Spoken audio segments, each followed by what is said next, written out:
Vamos lá, eu espero que não trave aqui, porque esse computador que eu estou usando, eu vou dizer para vocês, é uma porcaria.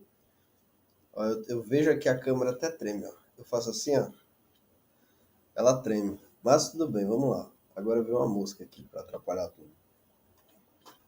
Sim, é o seguinte.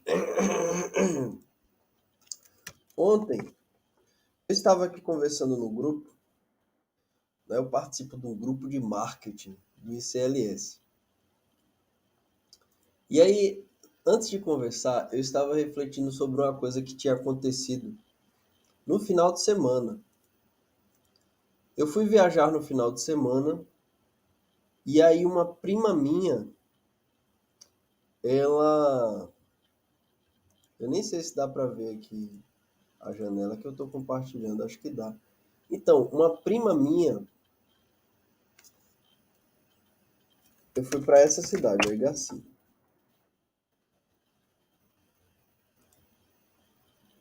Na verdade, eu nem deveria falar eu não vou falar, né, hum,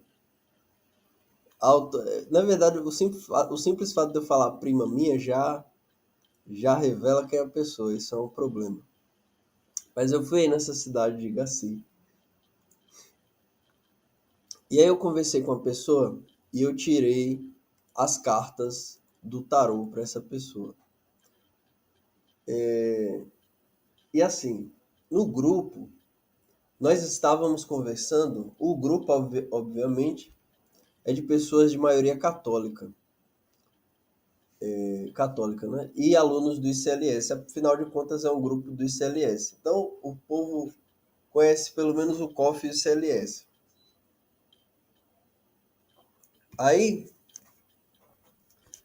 já tinha uma história meio batida do tarô ser pecado,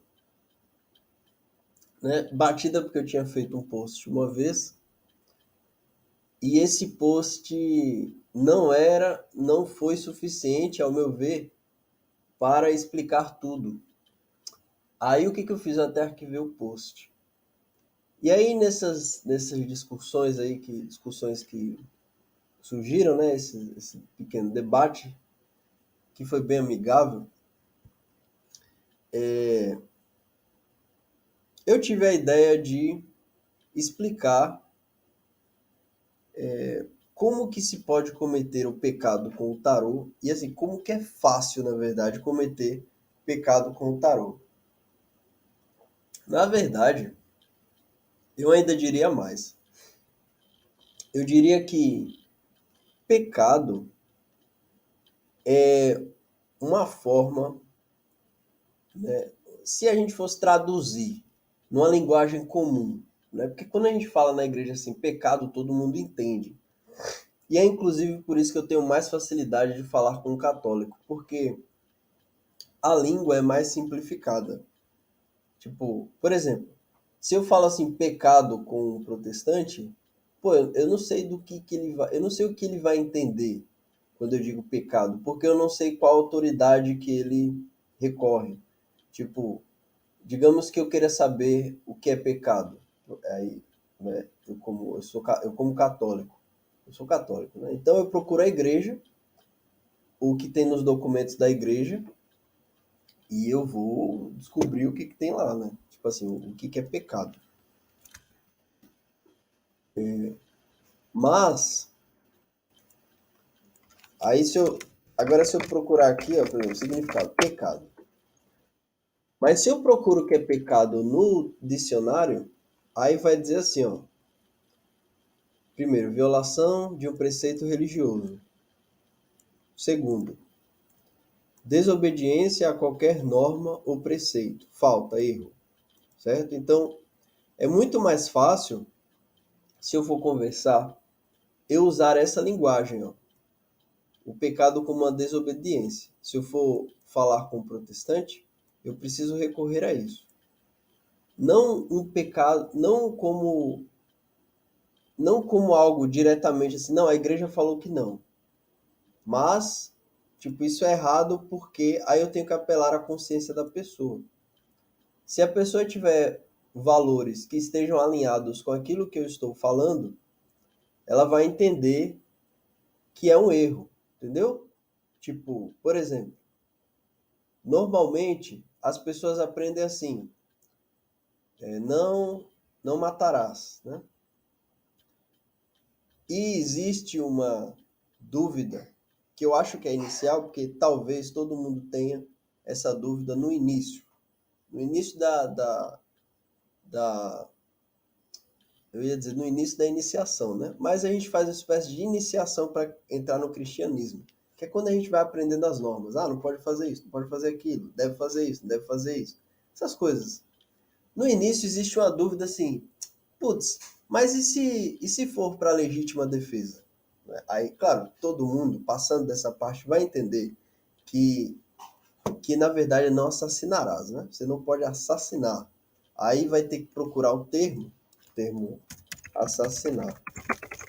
Você procura aqui e aí vai dizer assim, ó, destruir a vida de um ser humano por ato voluntário, né? Ação ou omissão. Matar um desafeto.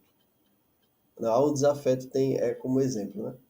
Aí, tirar com crueldade a vida de, aqui diz animal, mas é de alguma coisa, né? De um ser humano, etc. É um pouco difícil de definir, mas assim, sabemos o que é um assassinato. Pronto, claro, uma forma clara de entender o que é um erro. Um latrocínio, ele é um erro, não é? Claro que criticar o... Porque assim, a crítica é a capacidade mais baixa do intelecto, no sentido de que qualquer criança pode criticar, olhar e apontar um erro. O simples fato de você dizer assim, não, mas depende da ocasião em que ocorre o latrocínio. Só que a própria palavra latrocínio já se refere a um crime, a algo ruim, e não a algo que pode ter sido bom. Por exemplo, a pessoa é acusada de latrocínio, mas não cometeu latrocínio. Aí é diferente, porque a acusação é de latrocínio, mas a pessoa não cometeu latrocínio. Significa que latrocínio é algo ruim. Certo? Ficou claro aqui. Beleza. Aí, essa eu acho que é a maior dificuldade que existe na comunicação, né? E que me faz, digamos assim, me aproximar de católicos, porque é mais fácil de conversar. Eu não preciso estar explicando tudo, porque isso cansa, entendeu? Assim, eu estou fazendo numa aula, beleza, porque a aula é um trabalho que eu estou fazendo, né? E, de algum modo, eu ganho para isso, né? Se não for dinheiro, vai ser reconhecimento, vai ser, sei lá, o meu trabalho vai ficar maior, né, mais visível, assim. Eu estou criando. Como você escreve um livro? Não, digamos, eu escrevi um livro, não vendi nada, mas está ali, eu escrevi, né? Está assim, existe algo meu produzido, eu não escrevi, tá? Quer dizer, eu escrevi um e-bookzinho, mas foi uma coisa assim que eu nem corrigi ainda, nem eu deixei para depois, porque eu tinha que terminar esse curso que eu estou fazendo agora, mas isso é outra conversa. Enfim, esse produto intelectual, ele existe, né? Passou a fazer parte da realidade. Agora, se eu estou o tempo todo precisando explicar coisas básicas para poder dialogar, né? Aí assim, é melhor não dialogar, né? Se eu só estou trocando ideia por trocar ideia, né? Eu lembro que eu tinha uma pessoa que eu conhecia que era interessante porque a gente gostava muito de falar. Só que o tempo todo eu tinha que estar explicando algumas coisas e o bicho era difícil de entender, porque ele tinha muito essa coisa. Eu acho que todo mundo tem, certo? Todo mundo tem. Mas existem coisas que incomodam mais que as outras. Estou explicando aqui, né? Estou na aula, então não tem problema. Por exemplo, uma pessoa fedida. Não tem problema da pessoa ser fedida se ela estiver conversando com você online, certo? Ela pode ser fedida. Você não vai sentir. O que vale ali é o quê? O diálogo, né? A capacidade da pessoa compreender, a capacidade da pessoa manifestar a inteligência. Isso tudo vai tornar a conversa mais interessante. Então, o mau cheiro, para esse caso, não é problema. É para um caso de uma conversa online. O que seria um problema para uma conversa pessoal se tivesse muito perto ali, né? Se o mau cheiro for muito grande, aí ia ficar complicado. É porque a pessoa não consegue nem raciocinar direito com aquele negócio entrando no nariz naquele cheiro, assim, aquele aroma, como dizem. Deu para entender, né? Beleza. Então, aí, esse meu amigo, como eu estava dizendo, ele tinha uma dificuldade muito grande de certas coisas, de compreender que ele não estava entendendo, não é? E aí ele insistia em explicar algo que ele já tinha explicado, né? Só que assim, isso foi um exemplo. E era um cara estudioso, ele estudava muito. E mesmo assim ele tinha essa coisa. Teve uma outra pessoa, foi a mesma experiência, né? Eu acho que no Brasil, eu tô falando isso porque eu moro aqui em Maceió, Alagoas, no Nordeste, né? Então eu tô falando como se fosse no Brasil. Mas eu vou me reduzir aqui o Nordeste, ou pelo menos aqui onde eu moro, eu encontro muito isso. Entre as pessoas que estudam, me parece, né, com raras exceções, né, eu conheci uma pessoa que não era assim. E até hoje eu admiro só por causa disso. Porque assim, é uma coisa tão rara da gente ver que, assim, de eu ver, né? Que eu falo, olha, essa pessoa realmente quer saber o que eu estou dizendo. Ela não está querendo, digamos, vencer uma porcaria de um debate, né? Porra. Aí, o que acontece? Esse excesso de gente que parece querer vencer. A pessoa está dialogando comigo, mas ela quer vencer. Porra, não existe possibilidade de diálogo, né? O próprio nome diálogo parece muito com dialética. A dialética, ela não pode ser, para ela existir, é preciso haver honestidade, né? Tipo assim, o simples fato de eu querer vencer um debate já acabou com o sentido honesto do diálogo. Por quê? Porque pressupõe que eu quero vencer e não compreender a realidade, né? É como se fosse, na verdade, é como uma luta interna, né? Você está lutando consigo mesmo. Aí o outro coitado que está ali tentando conversar, ó, que se ferre, né? E eu estava até conversando esses dias com o menino, o poeta, o Bernardo Souto, e eu não tinha percebido, mas ele me fez entender o quanto cruel que isso é. O quanto cruel, por quê? Porque o produto intelectual, ele é algo muito sutil, entendeu? É muito puro, na verdade é muito valioso, né? E também é muito frágil, né? É muito difícil fazer aquilo ali, é quase uma coisa angelical. Por quê? É produto do espírito. O anjo é puro espírito, o homem é meio espírito, meio animal, né? Então, o produto intelectual é muito sutil. Quando tem uma pessoa que quer só vencer, ele está, digamos assim, ele está utilizando o meio intelectual, né, para construir argumentos, só que o fim da pessoa é obter um sentimento não, mas uma emoção. O que é uma emoção? É, um, é uma reação química, psicoquímica. Ou seja, a pessoa usa um produto espiritual para obter uma reação física de prazer mediante a vitória. Ganhei. Entende? Esse tipo de atitude é um tipo de atitude assim muito cruel para quem está construindo honestamente um diálogo, ou para quem está tentando construir honestamente o diálogo. Porque a pessoa está ali como uma criança. Não, eu só quero entender, explicar. E o outro está lá, não, eu quero vencer, vencer. Porra, entendeu? Isso aí é muito ruim. E eu vejo muito isso aqui, né? Como eu disse, a maioria das pessoas, até intelectuais que eu conversei, eu tive a oportunidade de ter uma conversa aqui, na minha cidade foram desse tipo, a maioria, né? Eu, com algumas exceções. Aí agora, assim, de uma pessoa que não é intelectual, eu não exijo isso, tá? Porque a pessoa já é bruta mesmo, né? O material já é chumbo, a gente tá falando com chumbo. Então, assim, eu não espero muito, né? O que eu posso fazer é me afastar o máximo possível, né? A pessoa tem que ser pelo menos prata, né? Se não é para ser ouro, que seja prata, que reflita aquilo ali que eu estou produzindo. O que é, né? Se a gente não consegue ser ouro, que a gente procure refletir o ouro.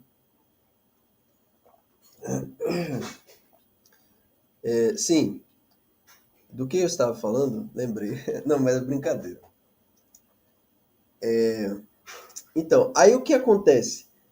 Existem, existe uma dificuldade de diálogo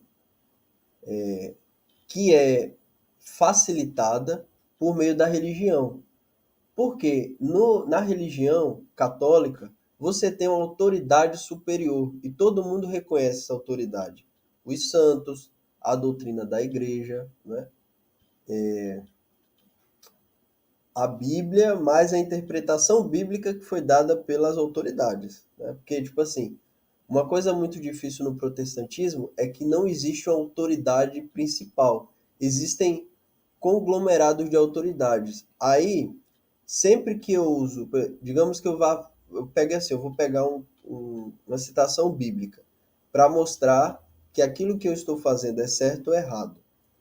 Aí digamos, eu converso com a pessoa e a pessoa contesta aquilo que eu estou falando.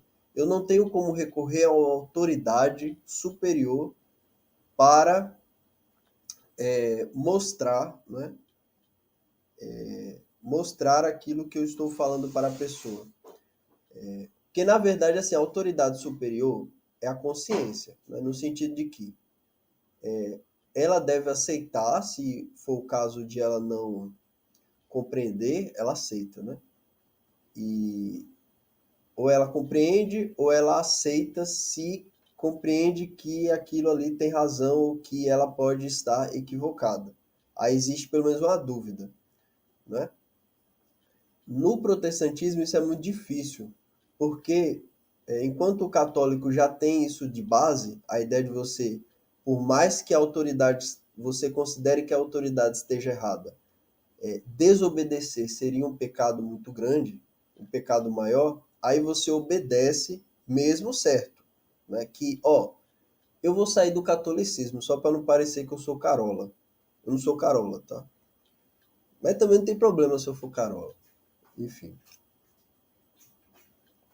é que eu não sou mesmo. Já fui, né? E eu seria se pudesse, mas é porque agora eu não posso mais. Aí, no livro Como Fazer Amigos e Influenciar Pessoas, é um livro que não tem nada a ver com catolicismo. O cara deve ser, sei lá, protestante. Mas ele entendeu um princípio dos negócios, que é o seguinte. Ô minha filha, pare de fazer barulho aí, por favor, eu estou gravando. Deixa eu ver se está gravando aqui ainda. E, vixe Maria, 18 minutos já. Que é o seguinte, se você está fazendo negócio, não dá para querer vencer debate com o seu cliente. Porque no negócio você está lá para vender o seu produto. Esse é o principal. Você abre o negócio normalmente para fazer dinheiro, né? A não ser que seja uma instituição com outro fim. Mas você geralmente abre o negócio com o objetivo de fazer dinheiro. Né? Se for, sei lá, uma iniciativa. Existem iniciativas sociais, né? Iniciativas religiosas, etc., que o fim não é esse. Mas o negócio de empresa, desculpe, empresa, normalmente o fim é dinheiro. Se o seu fim é obter dinheiro, você não pode querer discutir com o cliente. Você precisa compreender que vencer o debate não é o objetivo. O objetivo é vender. Então, se o cliente fala uma coisa de forma injusta, né? Fala mal, etc., você não vai rebater como se você tivesse aquele dever de rebater. Não, você vai agir como alguém que quer, apesar daquela forma de agir com o cliente, quer ele por perto. E muitos clientes, quando entendem, quando sentem-se entendidos, porque tipo assim, o cara ficou bravo e começou a reclamar com você. Depois ele viu, putz, você estava errado. E ele viu assim, caramba, e eu mesmo errado, aquele cara me compreendeu. Aí o cliente tende a ficar mais no seu negócio, né? Ele tende a permanecer seu cliente. Pronto. Até nisso foi percebida essa necessidade de não rebater, né, por, por questões. Ô minha filha, o que você está fazendo? Olivia, minha filha, ela está se aproveitando porque eu estou aqui gravando. E está lavando o pinico.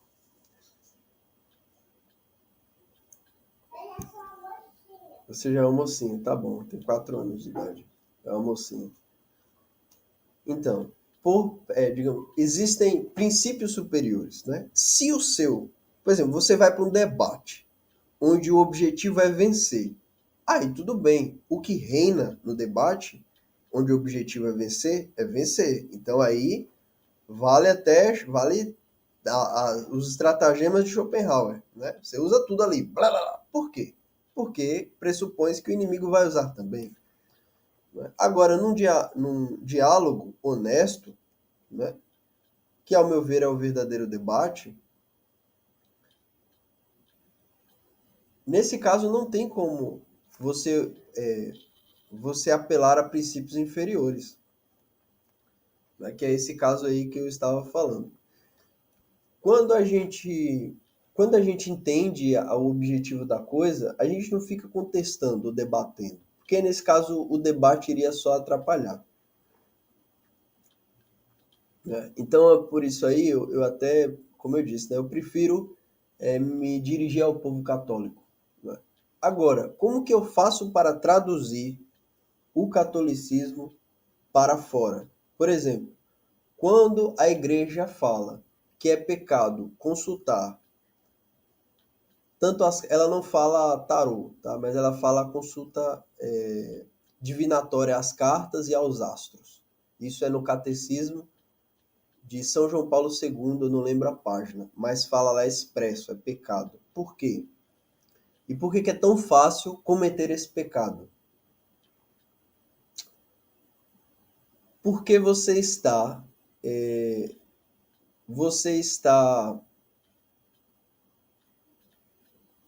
você está criando uma situação na sua cabeça que não existe, certo?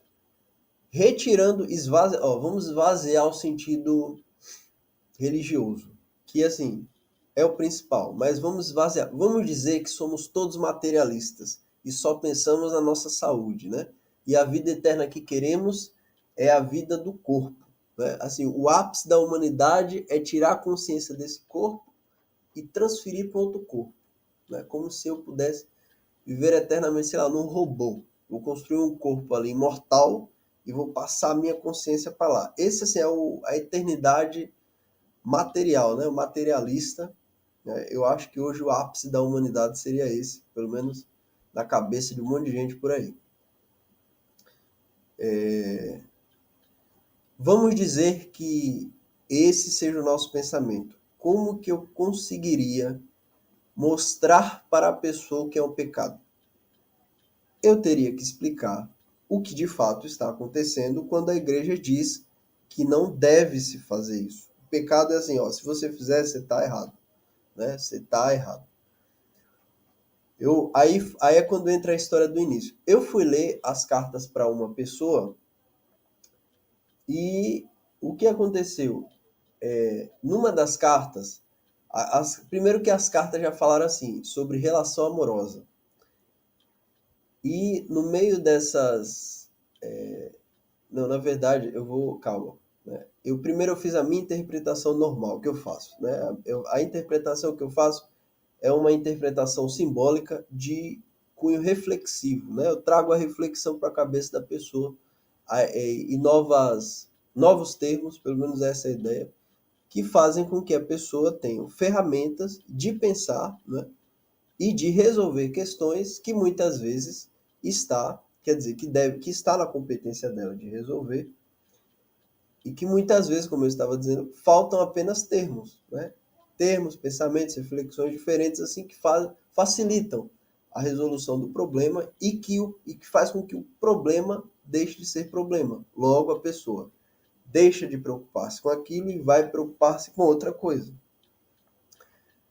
Aí essa pessoa pediu para eu fazer a leitura, porque essa pessoa é psicóloga, como eu estava dizendo, e ela tem um cliente, um paciente que faz leitura de cartas, mas faz a leitura do tarô normal, como a gente vê por aí, né? Os esotéricos. Ela é uma mulher esotérica.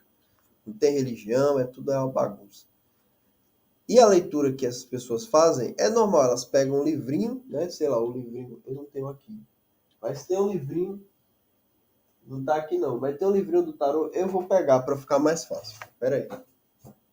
Olivia, me dá esse livrinho aí, só para eu mostrar.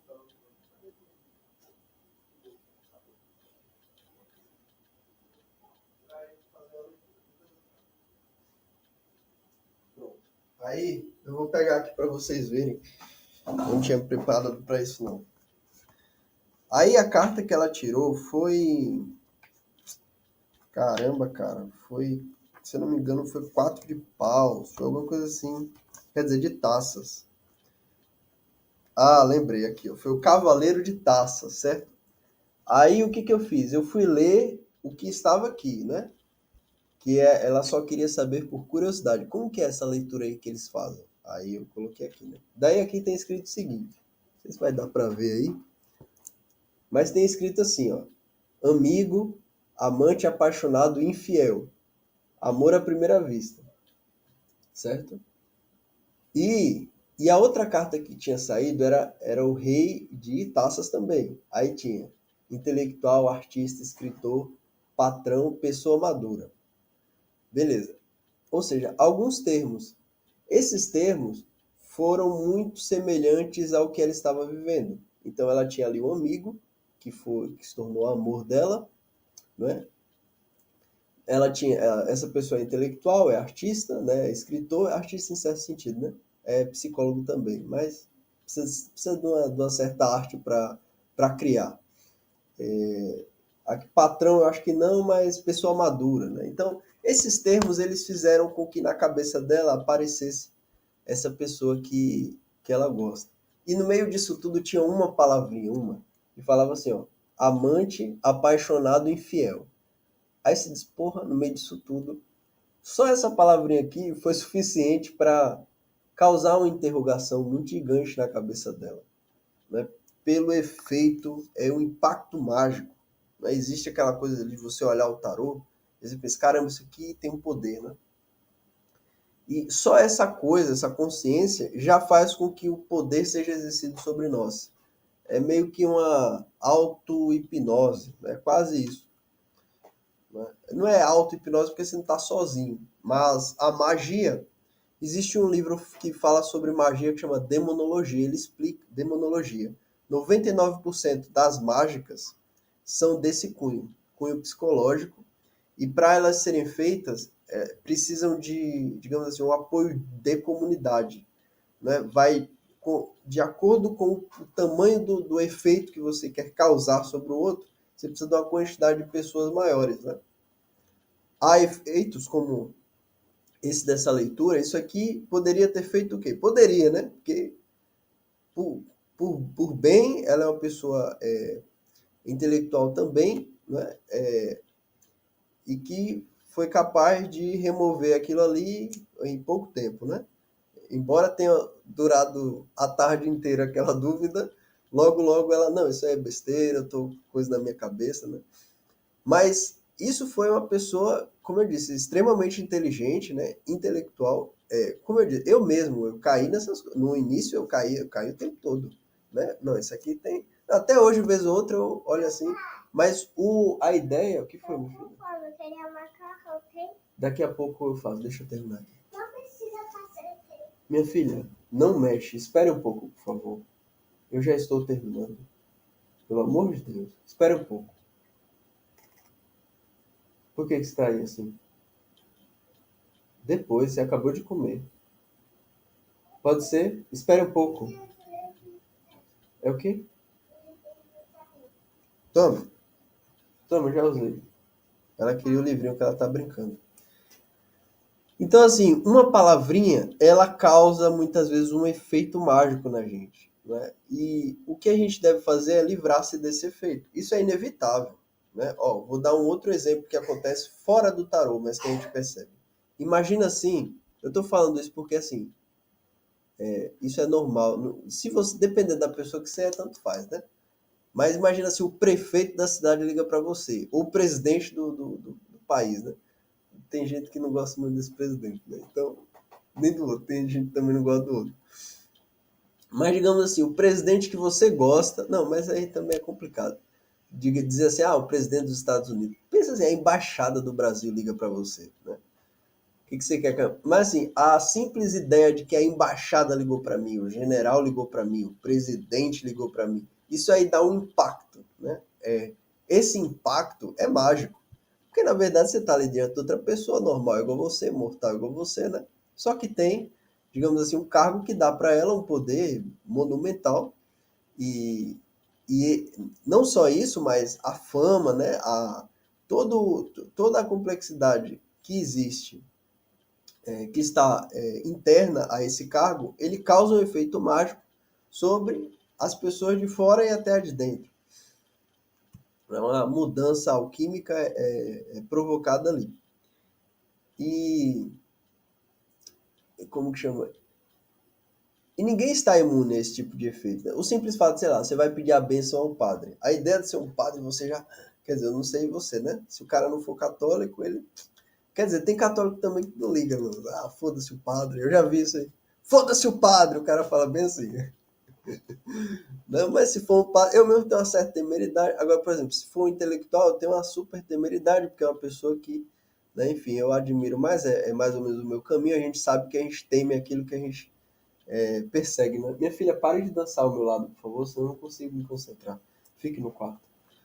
Aí ela fica dançando do meu lado, eu não consigo, porque é um movimento que fica aqui, ó, tchuc, tchuc, tchuc, eu não consigo me concentrar. Mas aconteceu isso, e aí a ideia é traduzir esse fenômeno, entende?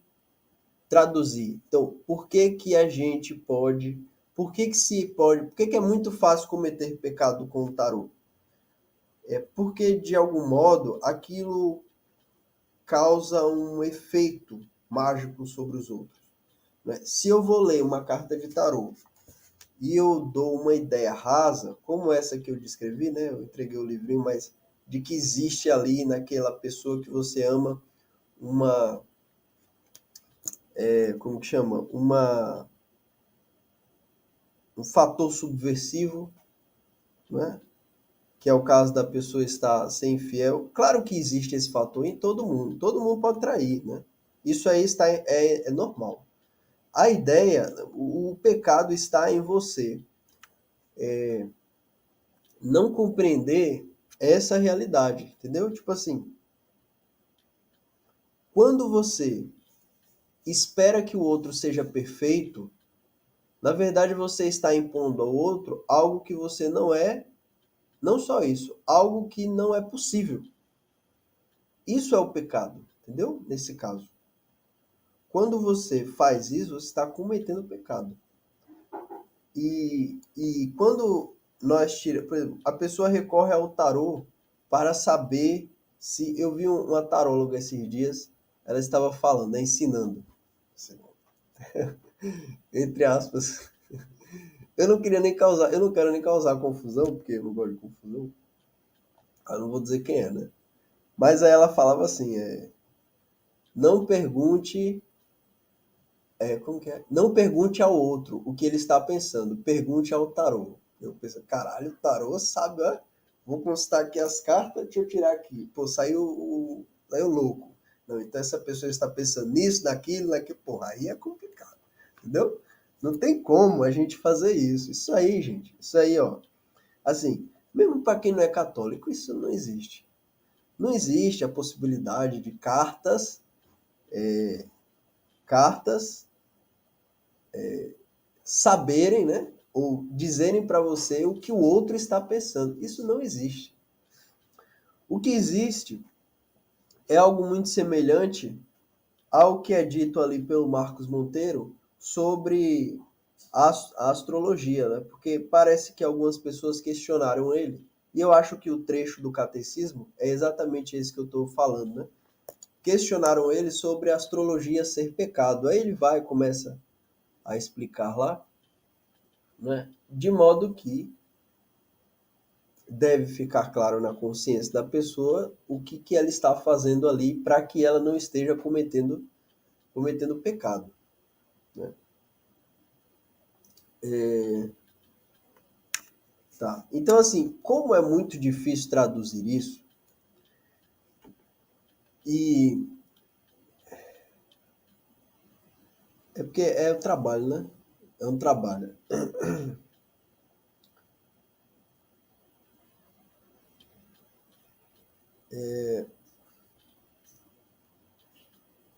Eu tô pensando bem para não falar besteira, porque às vezes eu vou falando assim de qualquer jeito e acabo falando besteira, né? Claro que eu vou errar e vou falar besteira hora ou outra. Mas assim, quanto mais eu puder evitar, né? Quanto menos besteiras eu puder falar, melhor. E a dificuldade no caso, a gente pode cometer pecado das duas formas. Duas formas, né? A primeira é essa, de acreditar que as cartas podem prever o futuro. Elas não podem, né? A segunda é você, como leitor de tarô, imputar na cabeça das pessoas coisas que podem prejudicá-las, né? De algum modo. Isso não deve ser feito, porque isso é um erro. Ô, minha filha, eu também te amo. Minha filha, por favor, fique lá no quarto, que eu não consigo me concentrar com ninguém ao meu lado. Depois eu falo com você, vá. Por favor, vá pra lá, vá. Vai.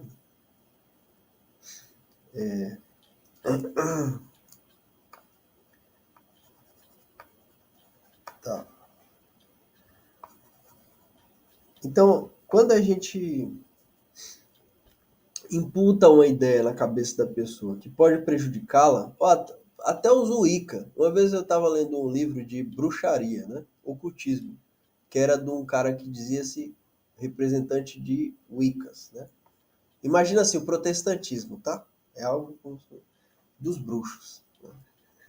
Quer dizer, ele diz assim, né? O autor do livro, eu nem lembro o nome do cara. Mas é um livro de ocultismo muito conhecido, ele é muito vendido. Ou pelo menos sempre está lá nas bibliotecas para comprar disponível. Aí ele vai dizer assim, que nós eles, né? Eles se chamam de Wiccas porque bruxo pega mal, né? Então os bruxos para eles são aquelas pessoas que fazem magia sozinhas, né? E que estão ali isoladas. Enquanto as pessoas que se reúnem em grupo são Wiccas. Ou seja, é a mesma coisa, só que em grupo. Né? É pecado ser bruxo sozinho.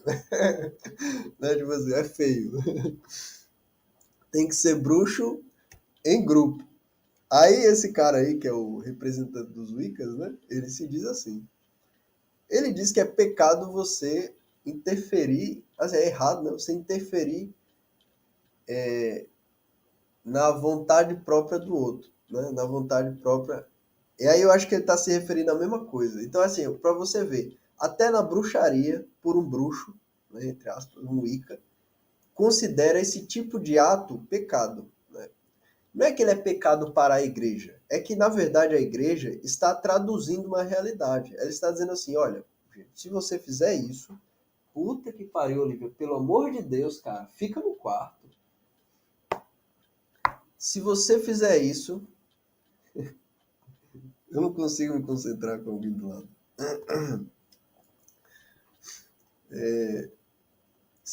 Ela quer só chamar minha atenção, só para olhar para ela, e eu faço isso depois. Agora eu estou no meio da aula, não posso fazer isso.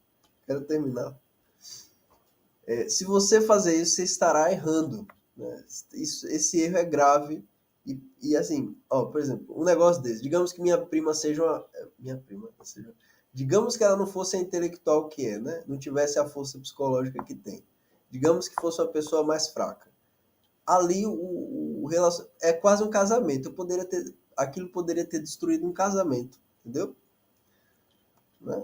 Só por causa de uma palavra, uma sugestão que foi dada. Então, nesse sentido é que a gente pode cometer pecado com muita facilidade, tanto um quanto o outro. Né? No caso ali seria eu o responsável, ela também teria a responsabilidade dela, seria uma espécie de pecado consensual. Né? Pronto, então seria basicamente isso que pode acontecer, né? E o risco, na verdade, é esse. Misericórdia, 40 minutos aqui de aula. Eu acho que eu já falei o bastante.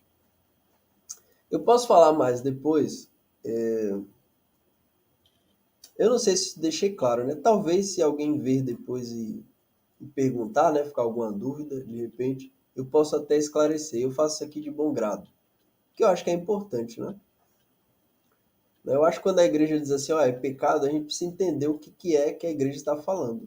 E que há coisas que a igreja ela não sabe, tipo assim, ela não consegue expressar de uma forma que você vai compreender com a simples leitura, entendeu? Com a simples. Não, eu vou ler isso aqui e vou compreender. Ah, é pecado constar divinatoriamente é pecado fazer consulta divinatória às cartas ou aos astros. Pô, entendi tudo. Não, se fizer isso aí, acabou, mano. Não vai entender. Você vai ficar burro, infelizmente. Porque a igreja não tem a capacidade a pessoa que está explorando a verdade, escrevendo sobre o que é certo e errado, ela não sabe tudo, entendeu? Ela não pode tudo. É preciso que você se esforce um pouco para entender. Eu vou dar um outro exemplo, que é mais fácil de entender ainda, para não parecer que eu estou só. Não, ele está falando isso porque é negócio de tarô e tem a ver com o que ele fala. Não.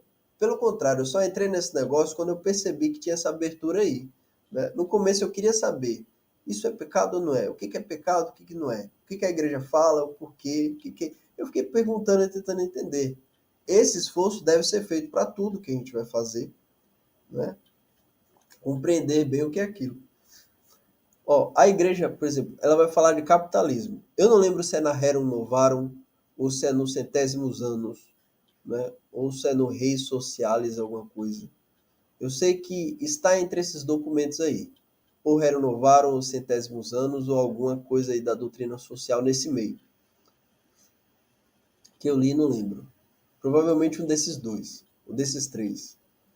Talvez Rerum Novarum, ou talvez Centésimos Anos. Provavelmente um desses dois. Que foram os dois que eu lembro que eu li. Né? Esse outro Reis Socialis que eu falei, eu não lembro nem o nome do negócio para pronunciar direito. Mas é a doutrina social da igreja. Ela fala o que sobre o capitalismo? Ela diz assim, ó, prestem atenção, que interessante. Ela diz, eu vou encerrar porque já está em 43 minutos, mas eu vou terminar só de explicar isso. Se capitalismo é, se capitalismo é, você proporcionar a liberdade de troca para as pessoas e, desse modo, proporcionar também uma vida mais confortável, né? Melhor para as pessoas, então o capitalismo é bom. Porém, se o capitalismo é um meio de escravizar as pessoas, né? Para a obtenção de lucros, então o capitalismo é ruim. Ou seja, a igreja não diz o que é capitalismo, ela diz o que é bom e o que é mal. Pronto. Não tem como a igreja descrever o que é capitalismo, porque depois pode mudar. Quem descreve muito bem o que é capitalismo, eu acho que é a melhor definição que eu vi sobre capitalismo, viu? Melhor que tudo que eu, sei lá, tinha ouvido antes. Foi o Mário Ferreira dos Santos, porque ele é o único, eu nunca vi ninguém falar isso, que vai dizer assim: capitalismo é uma linguagem. Ponto. Ponto. Ele não vai dizer que é um sistema financeiro, não, que é o que normalmente as pessoas dizem, não? Ele vai dizer que o capitalismo é uma linguagem. Isso é muito bem explicado por ele. Hoje, eu considero o capitalismo uma linguagem. Para mim, a pessoa diz assim, não, é um sistema econômico, eu entendo assim. Tá, é uma forma de ver, né? Mas não é a forma mais precisa. A forma mais precisa, ao meu ver, hoje é o capitalismo como uma linguagem. Porque o Mário Ferreira dos Santos me convenceu. Né? Tanto que tem gente que usa capitalismo como ideologia. Olívia do céu, pelo amor de Deus. Já vou terminar, minha filha. Já, pronto, então minha filha está com fome e eu vou terminar aqui porque eu já falei demais. Por hora é isso. Fiquem todos com Deus.